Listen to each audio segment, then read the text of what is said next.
Hey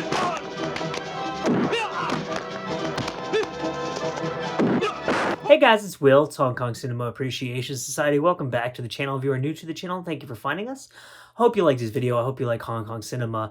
And if you do like both of those things, and if you want to see more content like this, it would be a huge help if you subscribed, give us a thumbs up, give us a comment, let us know what you think about this video, about this release, about these films, what you want to see me talking about on this channel, which releases you're super excited about that are coming up in the future. And then if you feel like sharing, that would be great too.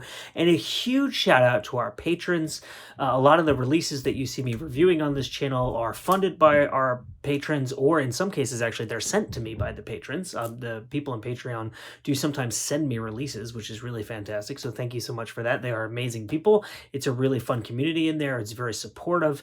I really love doing the Patreon. I do exclusive videos. I do wicked early release videos. So wicked early release means like videos that come out in Patreon like months before they hit the channel. So like, for instance, it's April now and I put stuff up in Patreon as wicked early release videos in like January that's still not on the channel. So it is like months before it comes out publicly on YouTube. So anyway, I want to get right into this video. We are talking about Hell to the Yes, a mega release. This is the Arrow Video 2-disc special edition release of Millionaire Express, the absolutely classic Sammo Hung film, which was released on January 30th of 1986 in Hong Kong. Now, this same release was put out by Eureka a couple years ago. I believe it came out in July of 2021. And so when I reviewed that release, what I did was I went really deep dive extensive into all the bonus material. What I thought I would do on this release, or for this release rather, is to review the movie. And that way I have one review where I focus on the film, and I have another review where I've gone deep dive into all the bonus material, and you can watch both of those and kind of get an idea of both of them. And that way, like my last review was 20 plus minutes long and I barely talked about the movie. It was all about the bonus material. Like there's so much stuff on here. I did some addition. And it would take you close to 12 hours to watch everything that is on this release.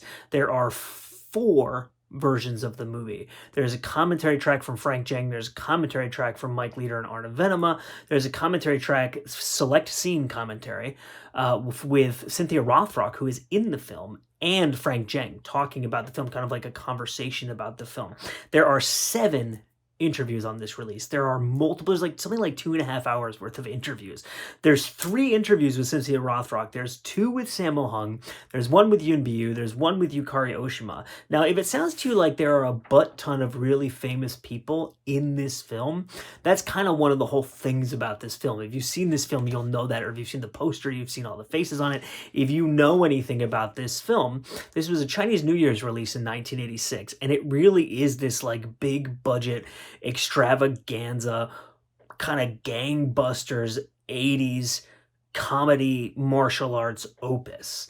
It's got Sammo Hung, Yoon Bi-yoo, Richard Ng, who just recently passed away, very sadly. Probably my favorite comedian. I'll say definitively my favorite comedian of that classic era of Hong Kong cinema, and one of my absolute favorite sequences of his is in this movie. So funny, and I'll talk about that when I talk more detail about the film. Richard Norton is in this film. Like I said, Cynthia Rothrock, Hwang John Lee, Eric Sang, Bolo Young has a cameo in this movie. Jimmy Wang Yu has a cameo in this movie.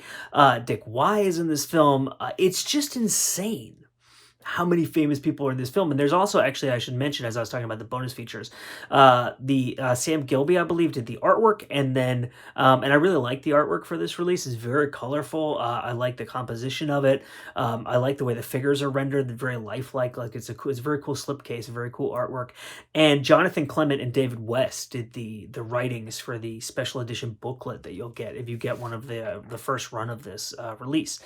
And when I initially reviewed the Eureka release of this, which is, I should say that the Eureka release was a Region B release. So Arrow is bringing this to Region A, which is so fantastic that all of the long-suffering Region A fans who've been watching this channel or other channels are just watching the release news and being like, Region B for the past like 3 years or so has just been going bananas with these classic Hong Kong releases from Eureka from '88.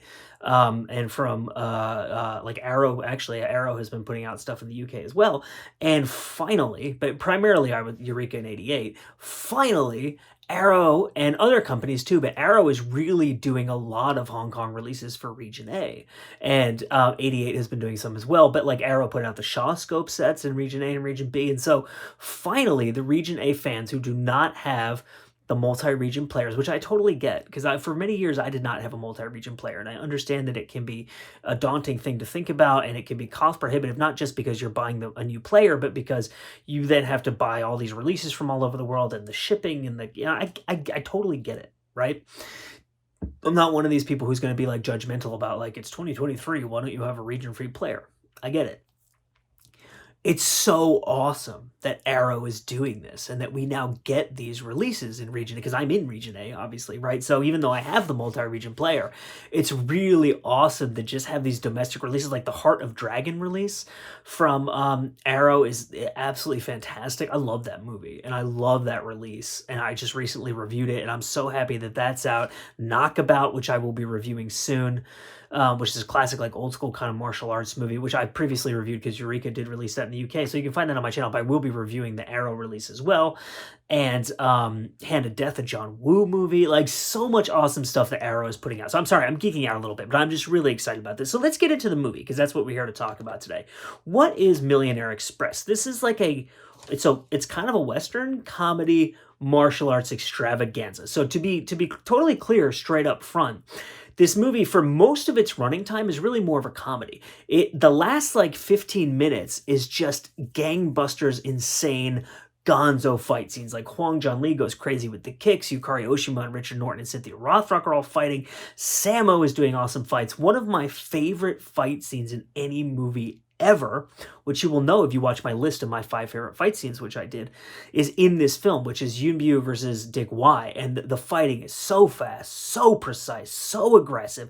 Yun Bu rolls up a banister. Like he gets across the 2 banisters of a staircase and rolls up it while fighting Dick Y. And then they go out onto a roof and is falling off the roof, and just the fighting is, and Yun Bu has an amazing stunt in this movie where he does a flip off of like a 2 or 3 story building just straight onto the ground. He plays a firefighter, so his building's on fire, and he just like flips off the roof. It's just nuts. And it's so casual. He's just so good at that kind of stuff. So if you're a big fan of like the Jackie Chan style stunts, there's not a ton of that kind of stunt work in this film, but there are some really key moments where you're like, whoa, holy shit, did that just happen? It's really, really, really cool. So the setup of this movie is basically that a train breaks down in this town, like out in the middle of nowhere, and then like these bandits decide to go and rob, and so you have like these people kind of stranded there, and these bad guys coming in and robbing, and then you have the good, like the few good guys in the town, which is like Sammo, and Kenny B is in this movie as well, actually. So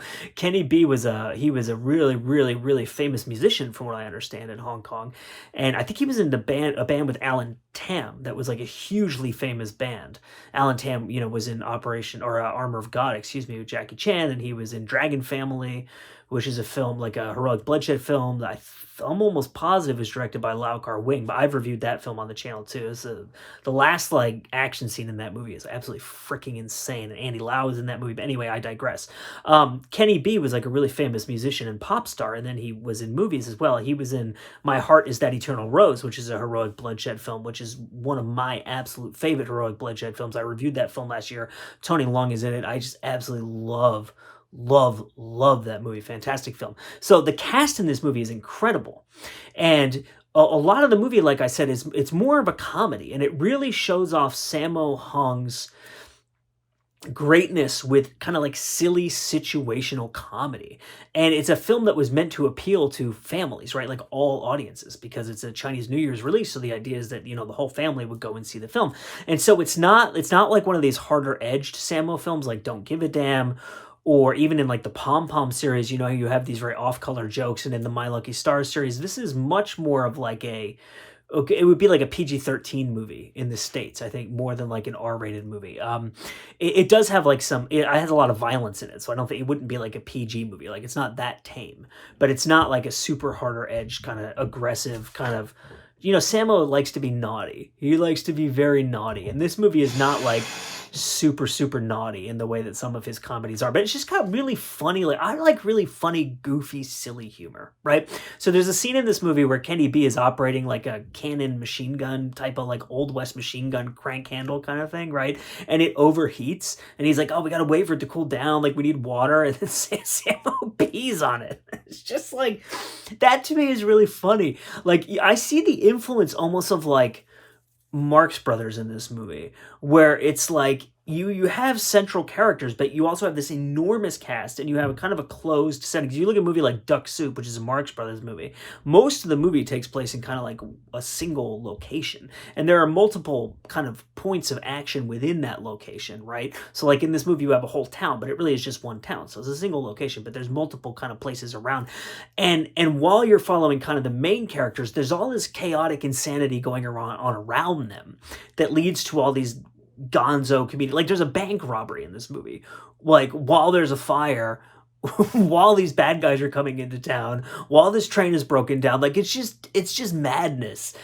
If you want nonstop fighting, if you're a fan of Sammo Hung's old school martial arts films like Warriors 2 and that kind of stuff, or if you're a fan of like the Jackie Chan police story, nonstop action, stunts, fights, that kind of stuff, this is not that kind of movie. It really does have like big, big stretches where it's a comedy. It's not an action film, but it does satisfy. I really like Sammo Hung's comedies that have the big blow up fight scenes and violence, but are more in tone comedies, like movies like Winners and Sinners and Wheels on Meals, where you have lots of comedy, lots of character stuff, great ensemble cast, lots of really silly hijinks that really plays to the personalities of the actors.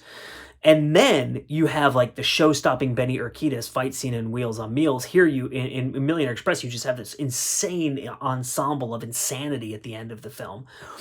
And I just said insane insanity. Cha-ching! Hell yeah, I get bonus points for that. And, in Winners and Sinners, you have like a lot of comedy, but then, the end of the film kind of becomes like an action martial arts film. And there's that amazing sequence with Jackie Chan on the roller skates and all the cars crashing and stuff, which you'll know what I'm talking about if you've seen that film. Wheels on Meals has a really good car chase. So like, I think Sammo's is really, really good at hitting comedic beats and having great characters, great character relationships, great ensemble casts, and yet also and having enough action to satisfy that itch that you have, where when you see Sammo on screen, when you see Yoon Bu on screen, when you have freaking Dick Y and freaking Cynthia Rothrock, Yukari Oshima, Hwang John-Lee, Richard Norton in your movie, fucking use them, right? And he does. And it's just so well. I'm geeking out because I just think this movie is so well put together. I think Sammo is such an insightful and thoughtful and intelligent, creative mind when it comes to like mapping out a film, putting together the script, understanding the characters, understanding the casting, and just giving people what they want. Now, again, I do have to emphasize, it's not a John Woo movie. It's not a nonstop action extravaganza. It really is a comedy, but it's a classic comedy, and it's a fantastic movie, and I enjoy the shit out of it. This is an incredible release. There's nothing not to recommend. I did say I was going to talk about the Richard Ng sequence in this movie that is among my favorite things he's ever done, and he is my favorite Hong Kong comedian. He did just recently pass away. May he rest in peace. Such a legend of Hong Kong cinema. So many amazing contributions across so many films. Every time I see his face, I just start laughing before he even does anything. And so there's this sequence where he's with his wife is not, she's a bit of a nasty person. And they're on the train together before the train breaks down. And he's in like the train carriage talking to her, and he says he's gonna go to the bathroom, and he locks the door, and he goes out the window of the train, and he runs down to a different car where his mistress is. And he's like running back, and this is such an old Hollywood, like Marx Brothers, Three Stooges, Abbott and Costello, like Laurel and Hardy, that kind of like old school, super goofy, ridiculous sense of humor that I love. Like I grew up watching like Marx Brothers, Three Stooges, Laurel and Hardy, like that kind of stuff. And like screwball comedies, like all that I used to watch with my grandmother. I used to watch like all the Cary Grant movies and stuff like It Happened One Night, but also like Bringing Up Baby and like all those movies, Arsenic and Old Lace. So I love that old Hollywood style of comedy. And I think one of the reasons I love Jackie and Sammo, especially those two guys, so much is that there's huge influence from old school Hollywood comedy in their films. And this sequence of Richard Ing just going running back and forth across the top of the train, and like when he goes back into the bathroom and his wife is in the other room and she's like, what are you doing in there? Like, why has it been taking you so long? And he has come up with these ridiculous excuses. It's just so funny to me. There's just so much charm in this movie, and it's such a funny movie. And I really do think if you're like, if you're first getting into Hong Kong cinema and you really just want to see everything that you need to see, this is like one of those movies. It's a super famous film.